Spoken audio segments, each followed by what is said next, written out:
양의지가 하나 상대로 저런 표정 짓는 거 야구 20년 보면서 처음 봄. 양의지 선수가 표정 변화가 잘 없는데 그만큼 한화의 오늘 경기력은 조금 놀라웠다 이렇게 이야기 드리고 싶습니다.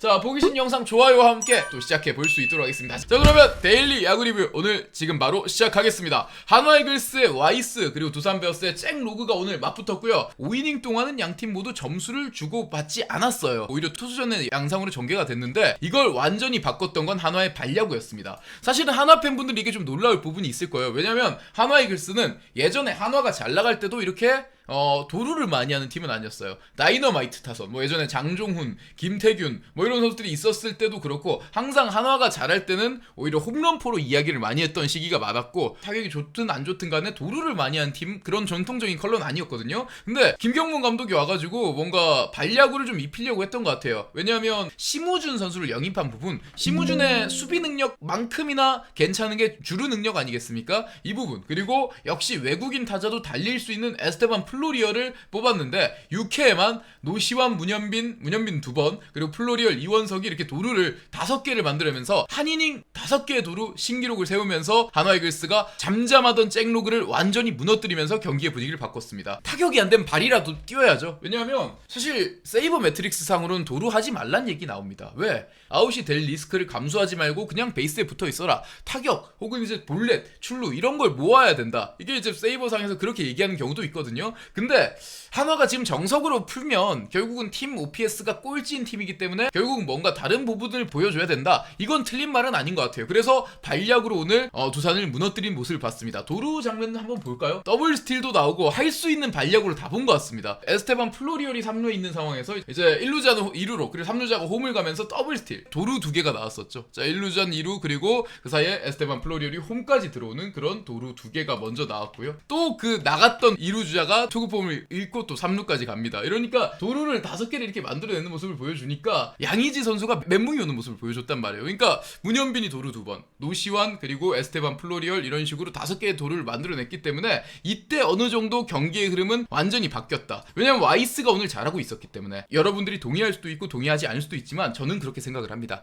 한화는 지금 어쨌든 투수력이 좋아요. 저는 그렇게 보고 있습니다. 선발도 구멍이 없는 수준이고 불펜도 최근에 뭐 사고에 가깝죠. 주연상이 이렇게 못할 거라 생각을 못했기 때문에. 그래도 주연상이 내려가도 한화는 어쨌든 김서현이 마무리를 지키고 있고 불펜도 약하지 않기 때문에 어느 정도 짜내기만 해도 된다. 이렇게 짜내는 거를 그래도 많이 만들어내다 보면 한화 이글스가 그래도 뭔가 지킬 수 있는 점수를 만들지 않을까. 여전히 팀 타격쯤 안 좋아요. 팀 타율 1할 9푼 7리, 팀 OPS 0.568, 차이나게 꼴찌인 거는 크게 변함이 없단 말이죠. 그런데 한화가 지금 잘하고 있는 부분이 있습니다. 도루를 많이 하고 있는데 팀 도루 오늘 경기로 1위에 등극을 했습니다. 이건 좋은 거죠. 18번의 도루를 성공했고 도루 실패도 4번밖에 없어요. 성공률이 굉장히 우수한 가운데 많이 뛴다는 거는 이건 도움이 되는 겁니다. 이런 식으로 뭔가 발약으로 점수를 만들어주면서 한 이닝에 5득점을 만들어내고 와이스가 이걸 지키면서 한화가 가장 이상적인 형태의 승리를 거뒀습니다. 특히 와이스는 너무 고마운 게 오늘 한화가 나왔다면 3연투라는 선수가 많았기 때문에 선발이 길게 가줄 필요가 있었는데 와이스가 7과 3분의 2이닝을 먹어줬습니다. 선발 투수가 이렇게 하면 진짜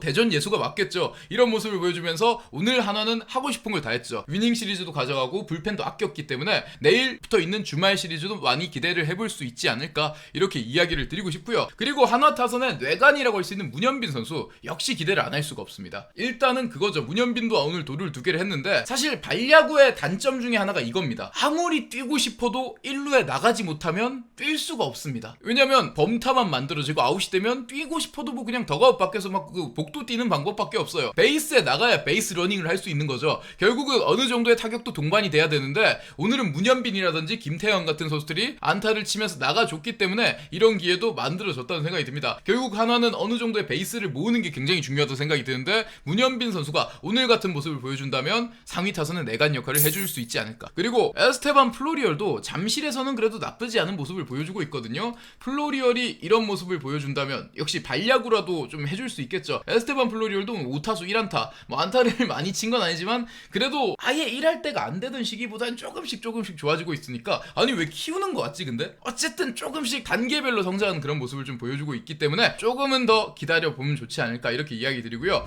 두산 베어스 같은 경우는 일단은 칭찬할 부분, 추재현 선수. 오늘 와이스가 거의 완벽했는데 그 와이스의 완벽한 투구에 기스를 낸 게 바로 추재현 선수였습니다. 8회 추재현이 투런 홈런을 때려내면서 7대2 롯데자이언츠로 간 두산의 정철원이라든지 이런 선수들의 이야기가 많은데 두산도 추재현의 덕을 좀 많이 보고 있습니다. 특히 추재현이 어제도 그렇고요. 상위 타선에 배치가 많이 되고 있는 상황이거든요. 오늘은 7번 타자로 나오긴 했지만 어제는 또 이제 상위 타선에 배치가 되기도 했었고 오늘 3타수 1안타 2타점을 만들어내는 투런 홈런을 때려내면서 지켜볼 만한 것 같아요. 의외로 두산의 외야 한 자리가 경쟁이 빡세지 않습니까? 보통은 이제 우리 김대한 선수가 들어오는 게 두산 팬분들이 많이 기대를 했던 부분일 텐데 의외로 시범 경기 때 좋았던 김민석이 아닌 같이 김민석하고 넘어온 김민석보다 나이가 많은 추재현 선수가 이제 주전의 주인공이 되고 있지 않나 이런 생각이 듭니다. 추재현도 2군에서 보여줄 만큼 보여준 선수기 때문에 크게 걱정하지 않으셔도 되지 않을까 저는 그런 생각이 듭니다. 나이도 그렇고 야구를 잘할 나이가 됐기 때문에 추재현의 성장세도 많이 지켜보면 좋지 않을까라는 생각이 듭니다. 그리고 이제 잭로그인데 뭔가 잭로그의 경기를 보면 그런 거는 생각을 해보신 적이 없는지 궁금합니다. 왜냐하면 저는 잭로그를 볼 때 그런 이야기를 많이 해봤어요.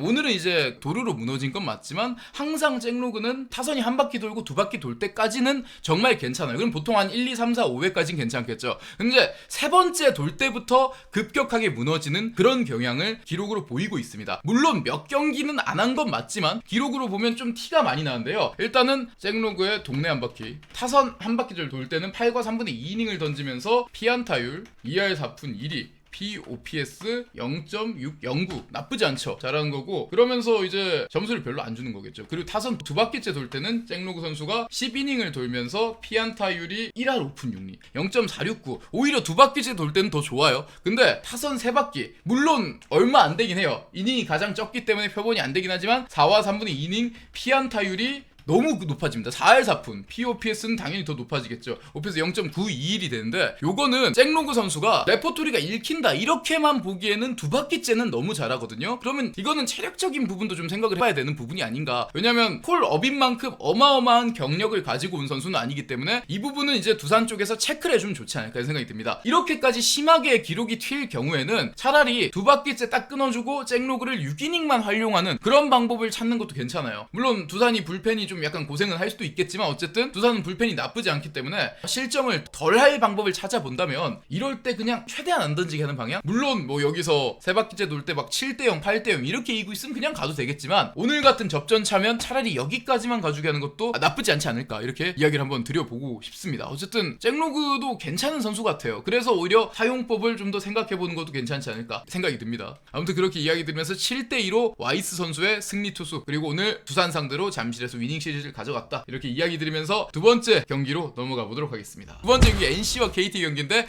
일단 결과부터 말씀드리면 완승이죠. NC가 홈런포를 앞세워가지고 점수도 넉넉하게 냈고 KT 위즈를 상대로 승리를 만들어내면서 1승 2패 수입을 면했는데 자 이거는 대단한 부분 같아요. 7이닝 동안 14개의 탈삼진을 잡으면서 아까 한화가 기록을 세웠다 말씀드렸는데 NC도 기록을 세웠습니다. NC 다이노스 라일리 톰슨이 한 경기 NC 구단 소속 최다 탈삼진 신기록을 세웠습니다. 7이닝에 14K 아웃카운트가 7이닝이면 21개잖아요. 21개 중에 삼진을 14개를 잡았습니다. 그러니까 나머지 7개만 수비수들이 처리를 해준 거고 아웃카운트 21개 중에 14개 거의 5이닝 가까이를 투수하고 포수 둘이서만 처리해준 거죠. 라일리 톰슨이 오늘은 뭐 수비가 안 좋아도 수비가 실수를 할 틈도 없었다. 9위로 그만큼 KT 타자들 완전히 눌렀다. 이렇게 이야기를 드리고 싶은데 야 이게 어떤 부분이 대단하냐면요. 라일리 톰슨 같은 경우는 이 조합이 너무 좋습니다. 뽀심 패스트볼이 이제 마이너리그 때부터 157, 8 나왔던 선수인데 이 커브가 상당히 좋아요. 굉장히 독특한 구종인데 너클 커브를 이런 식으로 쥐고 이렇게 휘둘러 주거든요. 이러면 사실은 라일리 톰슨이 긁히는 날은 막을 수가 없는 그런 수준인데 비슷한 선수가 있습니다. 저는 라일리를 표현할 때 하고 싶은 이야기가 한화의 코디 폰세 있지 않습니까? 조금 더 경험치가 덜 쌓이고 조금 덜 다듬어진 코디 폰세가 라일리 톰슨이다. 이렇게 이야기 드리고 싶어요. 근데 저는 신기한 점은 한화는 코디 폰세를 데려오기 위해서 일본에 있는 선수였고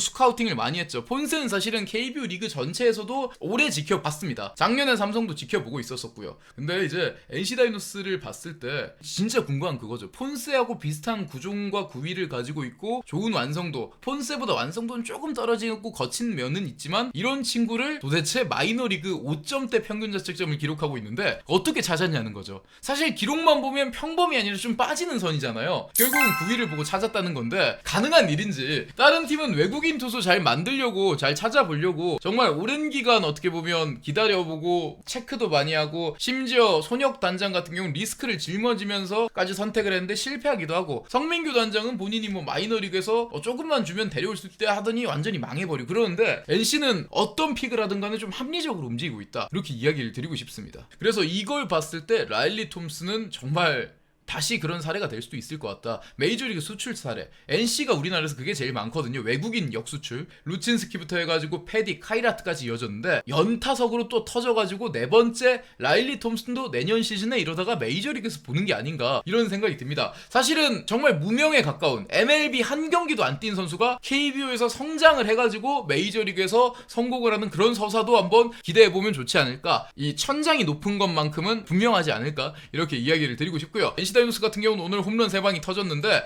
이게 가장 반가운 건 역시 맷 데이비슨이죠. 어제 걱정을 좀 했잖아요. 4월달에 안 맞았다. 그리고 6연타석 3진이 나왔다. 이 부분을 걱정을 좀 많이 했는데 오늘 김주원, 박한결과 함께 데이비슨 선수가 시즌 4, 5포를 때려내면서 완벽하게 부활을 했습니다. 오늘 2루타와 홈런 데이비슨 선수가 조금은 짧고 생각하면 좀 길기도 했지만 이런 4월의 침묵을 깨면서 이제부터는 타격감 끌어올리고 홈런을 많이 치지 않을까 생각이 드는데 내일부터 롯데 자이언츠를 만나네요. 어쨌든 데이비슨 선수의 걱정은 그렇게 크게 할 필요가 없다. 왜냐면 타구 속도가 나오고 했기 때문에 원래 데이비슨이 삼진이 적은 스타일도 아니고 자기 스타일대로 하는데 좀 뭐 잘 안 맞았다. 근데 이제 좀 맞기 시작하니까 다시 데이비슨의 야구가 되지 않을까 이렇게 해석을 해보면 좋지 않을까라는 생각이 드네요. KTBC 이야기 해드리면 로하스에 대해서 좀 이야기를 해야 될 것 같아요. KT 타선도 안 심각한 건 아니거든요. 안 심각한 건 아닌데 어떤 부분이 결국 문제였을까? 결국은 로하스 주니어 가장 믿었던 선수가 가장 좀 안 맞고 있는 부분 중에 하나인데 결국 로하스 주니어의 타구질을 좀 살펴봤어요. 강백호 같은 경우는 하드잇이 여전히 나오고 있고 밀어서 홈런을 친다든지 아직까지 완벽한 강백호의 모습은 아니지만 강백호다운 타구가 많이 나오고 있기 때문에 로하스보단 좀 덜 심각하다. 그리고 원래 로하스가 강백호보다 더 잘 쳤으니까 이런 부분을 입각해서 본다면 로하스의 부진이 조금 더 뼈아프지 않을까 생각해서 봤는데 로하스의 타구 비율이 좀 심각한 것 같습니다. 생각보다 아직 초반이라서 단언할 수 없지만 로하스가 원래는 뜬공을 상당히 많이 치는 타자예요. 통산 기록도 그렇고요. 쭉 가봤을 때 그런 게 있습니다. 타자마다 경향이 있어요. 원래 땅볼을 많이 치는 그런 스타일도 있고 뜬공을 많이 치는 스타일도 있고 멜로하스 주니어 같은 경우는 이제 KBO 리그 통산 기록이 많이 쌓였기 때문에 이건 봐도 되겠죠. 땅볼이 통산 39.1%, 뜬공이 통산 55.9%. 그러면 보통 뜬공을 많이 치는 타자였다고 볼 수 있는 거거든요. 근데 로하스 같은 경우는 지금 올 시즌에는 그라운드볼 비율이 갑자기 늘어났습니다. 47.4%까지 늘어났고요. 지난 시즌 그라운드볼 비율이 37.5%밖에 안 됐거든요. 플라이볼 비율은 59.2%, 지난 시즌에 그랬는데 올해 36.8%. 갑자기 뜬공이 사라졌고 땅볼이 많아졌다. 이거는 타격 스타일을 바꿨을 리가 없죠. 로하스 같은 베테랑이 경험도 많고 1군 리그 경험도 있는 선수가 지금 이거를 바꿨을 리는 없는데 그러면 멜로하스 주니어가 봤을 때 어느 정도 이거는 생각을 해봐야 되는 부분 같습니다. 강백호보다 더 고민이 되는 부분은 역시 로하스가 나이가 이제는 좀 적지 않은 나이기 때문에 꺾이는 그런 부분은 걱정은 해봐야 되는 부분 맞거든요. 근데 로하스가 결국은 땅볼을 안 치던 선수가 갑자기 땅볼을 치는 이유는 둘 중에 하나인데 보통 그냥 뭐 우연한 걸 수도 있어요. 왜냐면 지금 표본이 그렇게 많지 않으니까 이렇길 받아야겠죠. KT위츠는 우연히 그런 거면 그래도 뭐 다시 살아나는데 근데 반대로 나이가 많이 들어서 백스피드라든지 대응이 늦어져가지고 원래 한 타이밍씩 늦으면 뜬공이 될 게 땅볼이 되는 경우도 많거든요. 그러니까 의도적으로 이렇게 찍어치지 않는 이상 그러면 멜로하스 주니어 같은 경우는 이게 에이징 커브를 고민해야 되는 게 아닌가. 정말 정이 많이 든 로하스 주니어인데 조금 더 표본이 쌓여야 되겠지만 로하스의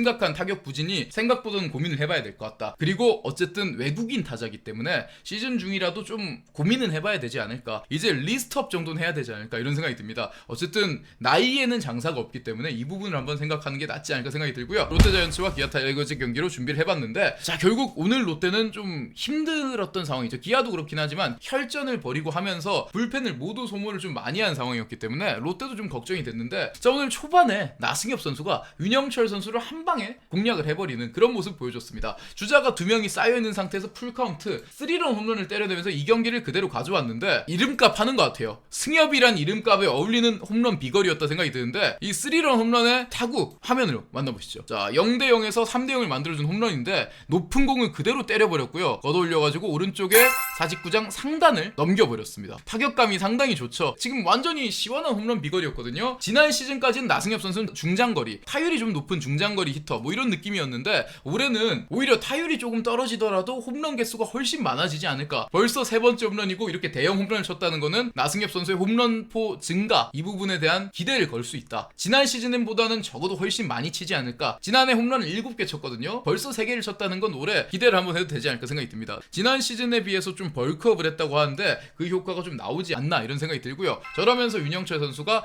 7타자 연속 출루를 허용하면서 이제 점수를 4점을 실점을 했고요. 그 뒤에 주자가 쌓인 상황에서 황동화 선수가 승계주자를 허용하면서 윤영철은 오늘 6실점. 결국 롯데가 이 6점을 지켜내는 상황을 만들어냈고 어쨌든 기아가 오늘 마지막까지 낸 점수가 3점이기 때문에 승부는 조금 이르지만 그때 결정이 됐다고도 볼 수 있겠죠. 결국은 이 나승엽의 3런이 오늘 많은 걸 바꿨다. 그 타석에서 홈런이 나오지 않았다면 또 경기도 몰랐겠죠. 그럼 기아 이야기 잠시 하고 가면요. 윤영철 선수가 오늘 그래서 7타자 연속 출루하면서 덕아웃에 들어가서 윤영철 선수가 살짝 좀 제가 잘못 본 건지 모르겠지만 눈물을 좀 흘리는 듯한 그런 모습이 있었거든요. 윤영철 선수가 좀 약간 분하기도 했었고 그런 건데 결국은 이러면서 성장을 한다 이렇게 볼 수 있는 부분이고 그리고 마운드에서 저는 그런 생각을 합니다. 야구하다 보면 맞을 때도 있어요. 반대로 윤영철이 롯데 상대로 잘 던진 경기가 없는 것도 아니고 다른 팀 상대로도 잘 던진 경기가 없는 것도 아닌데 야구하다 보면 이럴 때도 있고 물론 정말 오늘 윤영철 선수가 페인을 제공하긴 했지만 울 일은 아니다. 울 필요는 없잖아. 오히려 더 단단해져가지고 더 독해져가지고 다음 경기를 잘하면 되니까 반성을 해야 되는 거지 울 필요는 없다 이렇게 이야기를 드리고 싶고요. 감성적인 부분은 여기까지고 이성적으로 본다면 윤영철 선수하고 황동화 선수의 스위치도 좀 생각을 해봐야 되는 게 아닌가 생각이 듭니다. 확실히 윤영철 선수가 일단 뽀신 패스트볼 구속이 오늘 140이 넘는 공이 없었거든요. 거의 없었습니다. 거의 해봐야 140, 141 보통 139, 138 이렇게 형성이 됐는데 그러면 아무리 커맨드가 좋다고 하더라도 맞을 수밖에 없다는 생각이 들거든요. 구속이 올라올 때까지나 아니면 더 좋았을 때 폼을 찾을 때까지는 황동화가 오늘 롱릴리프로 갔는데 계속 황동화의 보직을 바꿔주고 하는 게 좀 걱정은 되는데 선발로 가는 게 어떨까라는 생각도 좀 든다 이런 생각이 듭니다. 왜냐하면 황동화가 결국은 뽀심, 슬라이더, 커브, 포크볼 4가지 구종을 던지면서 모두 좋은 모습을 보여줬거든요. 그러면 다음 등판 때는 또 황동화 선수를 한번 활용해 보는 것도 괜찮지 않을까라는 생각이 드는데 이범호 감독의 머릿속이 좀 복잡해지겠다 이렇게 이야기를 드리고 싶습니다. 자 그리고 롯데자이언츠는 오늘 또 좋은 수비를 보여준 유격수가 있었습니다. 이게 대단한 부분인데 롯데는 사실 유격수가 수비를 잘하기 굉장히 힘들잖아요. 반즈가 사실 전준우의 수비가 안 좋으면서 2실점을 했고 주자가 쌓인 상황이 있었고 투아웃 2-3루가 만들어졌고 이때 만약에 안타를 맞았다면 6대4가 될 뻔한 아찔한 순간이 있었는데 유격수로 선발 출전한 전민재 선수가 오늘 멋진 수비를 보여줍니다. 자 지금은 유격수 땅볼인데 전민재가 이 바깥쪽에 빠져나가는 공을 잡았고 터닝스로를 보여주면서 이렇게 유격수 땅볼 처리했는데 사실은 박승욱 선수였으면 어땠을까 이런 상상을 롯데 팬분들이 많이 하시더라고요. 그만큼 좀 최근에 유격수 수비가 안 좋았는데 전민재 선수가 확실히 적응을 해주고 있는 것 같습니다. 그리고 지금 현 시점에 전민재가 이렇게 수비만 괜찮게 해주고 있는 게 아니라 타격도 좋죠. 지금은 타격도 3할 유격수처럼 해주고 있는데 현재까지 타수가 엄청 많진 않지만 40타수 15안타 3할 7푼 5리 OPS가 0.919를 기록하고 있습니다. 물론 뭐 이게 끝까지 유지가 되지 않겠지만 롯데 유격수 기대치 엄청 높진 않거든요. 근데 이런 모습을 보여준다면 롯데가 지난해 트레이드를 통해서 내야수 손호영 선수를 또 발굴을 했다고 볼 수 있는데 전민재 선수도 또 하나의 정철원의 덤이긴 하지만 더 정철원보다 도움이 많이 될 때도 있을 것 같다 이렇게 이야기 드려보고 싶습니다. 김원중 선수는 반즈보다 하루 더 쉬면서 좀 오랜만에 나왔는데 아웃카운트 4개 중에 3개를 삼진을 잡으면서 1.1이닝 4아웃 세이브를 기록하면서 오랜만에 김원중이 깔끔하게 사직에서 문을 닫았습니다. 자, 어쨌든 롯데가 기아에게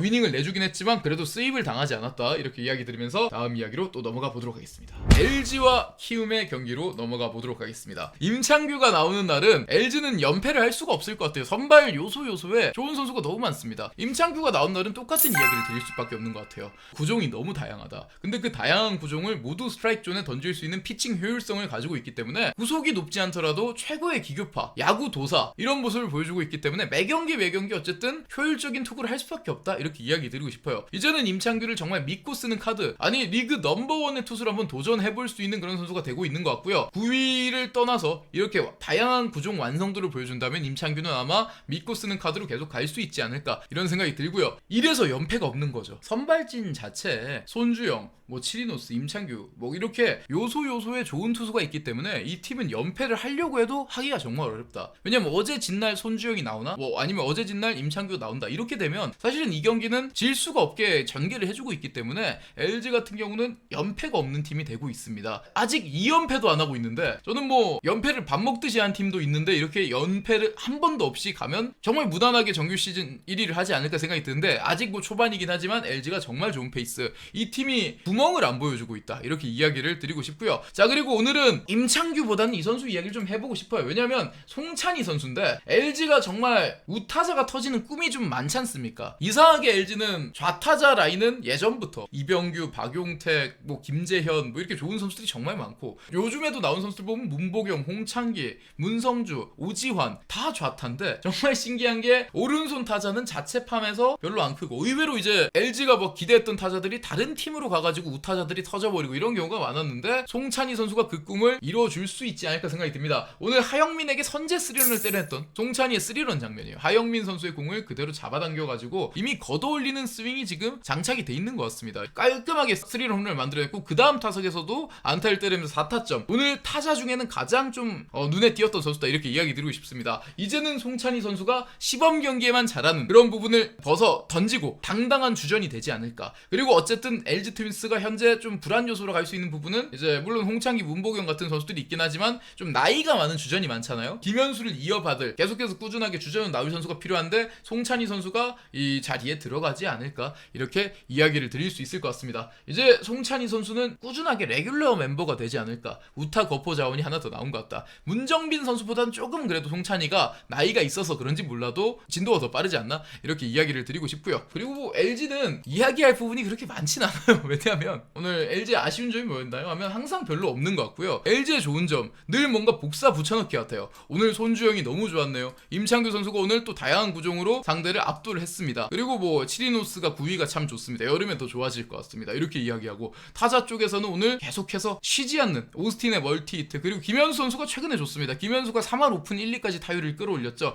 오늘도 14안타 7득점. 송찬희가 이렇게 홈런을 때려내면서 가장 눈에 띄는 게 송찬희지, 송찬희만 잘하지 않습니다. 이 팀은 지금 그래요. 약팀 같은 경우는 한 명이 조금 발딱 서면 그 선수만 잘하고 나머지가 못해가지고 지는 경우가 있는데, LG는 그게 아니라 데일리 MVP를 받는 선수 이외에 나머지 선수들도 너무 잘하니까 데일리 MVP를 뭔가 고르기가 힘들 정도다, 이렇게 이야기를 드리고 싶네요. 말씀대로 오늘 홍창기 선수는 나오지도 않았고 오지환 선수도 안 나왔고, 오늘 구본혁이 유격수를 봤죠. 백업으로 나와서 4타수 2안타. 어떻게 해야 되는지 모르겠는데 LG가 너무 좋은 것 같습니다. 자, 그리고 키움 히어로즈 같은 경우는 하영민 선수가 4이닝 동안 10피안타 6실점. 올해 좀 하영민이 왔다 갔다 하는 기복이 많은 경기가 나오고 있습니다. 오늘은 약간 이 포크볼의 대우가 좀 몰리는 그런 느낌이 있었거든요. 이 포크볼러의 단점 중에 하나예요. 왜냐면 포크볼 같은 경우는 잘 떨어지면 헛스윙을 유도를 잘할 수 있지만, 만약에 이게 포크볼이 한가운데 들어가 버리면 오히려 느린 패스트볼처럼 패스트볼 타이밍 그대로 넘길 수 있는 그런 공이 되기 때문에, 그래서 김원중이 포크볼 LAD한테 홈런 맞고 그럴 때가 가끔씩 있거든요. 오늘은 잘해줬지만 이 부분을 보면 하영민 선수가 오늘 좀 불안한 구위를 보여줬다, 이렇게 이야기를 드리고 싶습니다. 하영민 선수는 그래도 어린 친구들 김윤아라든지 정현우 이들의 맏형 역할을 해줘야 되는 그런 좀 책임감이 있는 그런 위치거든요. 하영민 선수의 다음 피칭 때는 더 좋은 모습을 좀 기대해보겠다, 이렇게 이야기 드리고, 솔직히 LG하고 키움에서 키움이 그렇게 오늘은 못했다고도 할 수 없는 게, 저는 솔직히 지금 시점에서 LG가 언제 떨어질지 모르겠지만 지금 기세를 유지한다고 보면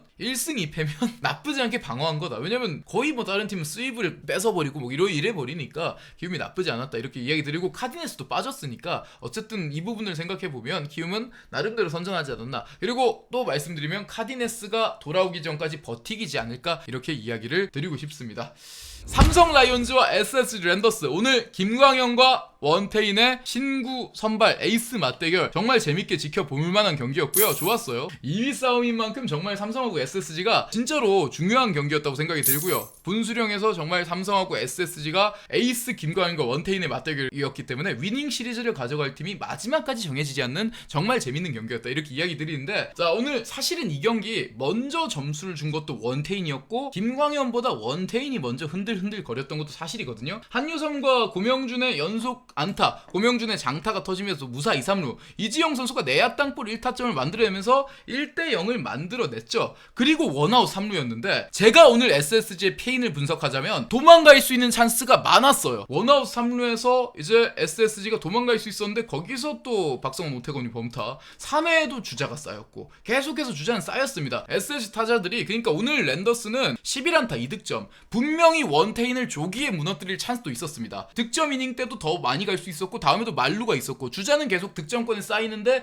밥상을 계속 엎으니까, 자 이러면 그게 중요하죠. SSG 타자 때문에 진 거예요. 오늘은 도망갈 때 못 도망가면 이렇게 뒤집힌다, SSG 이야기를 이렇게 드리는데, 자 그러면 솔루션, 지금 SSG가 다음 경기가 원정 경기죠. 지금 대구에서 광주까지 가야 되는데 그러면 3보 1스윙 어떠냐, 3보 1배처럼 3보 1스윙 가자. 3걸음 걷고 스윙 한번 하고 3걸음 걷고 스윙 한번 하고 뭐 이렇게 하면 내일쯤에 광주에 도착해 있겠죠. 지금부터라도 하는 게 낫지 않을까. 버스 기름이 좀 아까운 타격이었다 이렇게 이야기를 드리고 싶습니다. 최정 선수가 오면 달라지겠지 이렇게 이야기 제도 많이 드렸고, 그리고 최정이 오면 달라질 거예요. 근데 야구는 한 명이서 하는 게 아니죠. 많이 바뀌진 않을 겁니다. 이러면 3보 1스윙 해야 됩니다. SSG 같은 경우는 8회 결국은 동점을 허용했죠. 8회 말에 삼성 라이온즈가 김원곤 선수의 안타, 그 이후에 주자가 있는 상황에서 이재현의 2루타가 터지면서 김성윤 선수가 이제 야수 선택으로 주자 살인으로 1루에 나가 있는 상황에서 이재현의 장타가 터지면서 역시 발이 빠릅니다. 이렇게 1대1 동점을 만들었는데 SSG도 그 다음 이닝이 바로 도망갔어요.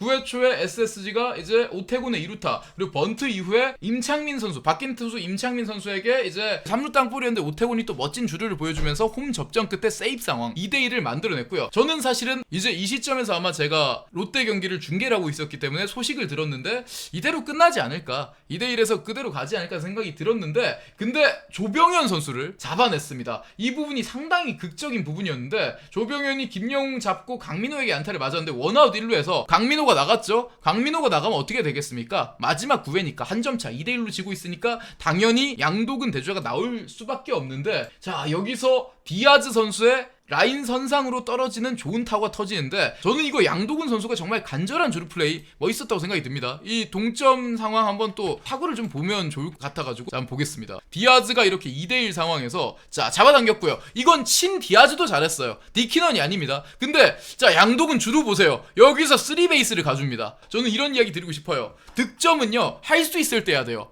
물론 여기서 원아웃 2, 3루 되면 뭐 희생플라이라도 한 점, 땅볼 나도 한 점이 될 수 있으니까 원아웃 2, 3루가 점수 안 날 게 아니지 않습니까? 이거 뭐 중요하겠습니까? 이렇게 얘기하는데 아니죠. 원아웃 2, 3루에서 누가 내야 뜬공 칠 수도 있고 삼진 나갈 수도 있는데 점수는 날 때 내야 되거든요. 이 주루 플레이 너무 좋았습니다. 여기서 2대2 동점을 만들어내는 양도근의 멋진 플레이, 사실은 진짜 끝내기 안타보다 더 대단한 플레이였다라고도 볼 수 있는 그런 멋진 주루였고, 이렇게 동점이 됐고 경기는 연장으로 갔죠. 연장 10회 SSG가 점수를 내지 못하는 상황이었는데 그 이후에 10회 말에 삼성이 또 한 번 경기를 끝낼 수 있는 찬스를 잡았다 이렇게 이야기를 드리고 싶은데, 10회 말도 그렇게 삼성이 순탄한 느낌은 아니었습니다. 10회 말에 이제 김건우 선수가 나왔고 김성윤이 몸에 맞는 공으로 출루하면서 무사 1루, 근데 이재현이 번트를 대주지 못했어요. 그래서 원아웃 1루가 됐거든요. 삼진을 당했거든요. 그리고 류지혁이 볼넷으로 걸어나간 이후에 김영웅이 삼진 아웃, 투아웃 1, 2루, 투아웃이고, 그리고 하필이면 여기 원래 같으면 강민호 선수가 나와야 되는 타석에 양도근이 걸리니까 그런 생각을 할 수도 있었어요. 하필이면 대주자로 나온 선수에게 이게 걸려버리네. 원래 같았으면 강민호였을 텐데 삼성이 좀 운이 없다. 이렇게 이야기 드리고 11회 초를 준비해야 되는 게 아닌가 싶었는데 모든 야구는 원래 그렇습니다. 아니다 싶을 때 그리고 아차 싶을 때 많은 일들이 일어난다. 이렇게 이야기 드리고 싶은데 사실은 크게 상상할 수 없었다 생각이 드는데 양도근의 끝내기 안타가 나왔습니다. 자, 이렇게 2대2 동점에서 양도근 선수가 오른쪽에 김건우의 투구를 조금 밀어냈고요. 이루수 키를 살짝 넘긴 안타가 됐고 그리고 이루주자 김성윤 선수가 이걸 홈까지 들어오면서 이렇게 바로 끝내기 안타. 드라마 아니겠습니까? 2대1 조병현이 올라올 때만 하더라도 이 경기 오늘 삼성이 내주는구나. 아, 랜더스에게 위닝실을 내주는구나. 2위 경쟁팀에게 정말 아쉬운 패배를 당하는구나. 이렇게 모든 안 좋은 게 다 쌓여갈 때 삼성 라이온즈의 양도근 선수가 멋진 득점과 멋진 주루 플레이로 멋진 득점 그리고 끝내기 안타로 본인이 해결까지 양도근 인생의 최고의 날이었다. 이렇게 이야기 드리고 싶습니다. 오늘 이제 KBO 이야기에 대해서 좀 약간 엔딩 멘트 그런 이야기를 좀 많이 이야기 드려보면 양도근 선수는 고교야구 그리고 대학야구 때도 한 번도 프로 지명을 받지 못했고 육성 선수로 들어온 선수 아니겠습니까? 사실 드래프트를 볼 때도 그렇고 드래프트에 낙방한 선수들이 약간 실망하는 경우도 많은데 야구는 끝날 때까지 끝난 게 아니다. 이런 이야기를 많이 해주십니다. 사실 선수의 커리어도 마찬가지예요. 이제 시작일 뿐이고 육성 선수로 들어와도 이렇게 양도근 선수처럼 자기 플레이를 해주고 나올 때마다 기본기에 충실한 모습을 보여준다면 언젠가는 이렇게 최고의 날도 맞이할 수 있지 않을까 이렇게 이야기 드리면서 오늘 5경기 모두 정리해 볼 수 있도록 하겠습니다.